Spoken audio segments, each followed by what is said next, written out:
মনে করো তোমাদের ধার দেনা প্রচুর পরিমাণে হয়ে গেছে বা তোমরা লোন নিয়েছো, সেই লোন তোমরা কিছুতেই পরিশোধ করতে পারছো না। সেক্ষেত্রে যদি তোমরা হনুমানজির এই উপায়টা করতে পারো, দেখবে তোমরা ধার দেনা ধীরে ধীরে শোধ করতে পারবে, মানে তোমরা লোন ধীরে ধীরে শোধ করতে পারবে। হনুমানজির আশীর্বাদে নানা রকম ইনকামের রাস্তা খুলে যাবে, নানা রকম অপরচুনিটিস পাবে এবং বিজনেসের ক্ষেত্রে তোমরা গ্রো করতে পারবে।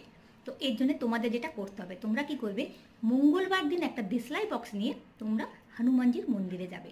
মন্দিরে যাওয়ার পর তোমরা একটা গুপ্ত দান করবে, মানে লুকিয়ে দেশলাই বক্সটা তোমরা রেখে দিয়ে বাড়ি চলে আসবে।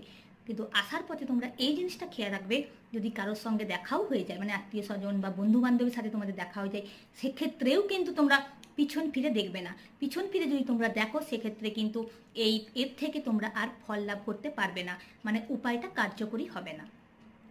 এটা তোমরা 7টা মঙ্গলবার পর পর করবে, দেখবে দারুণ রেজাল্ট পাবে, আশীর্বাদ পাবে তোমরা হনুমানজির।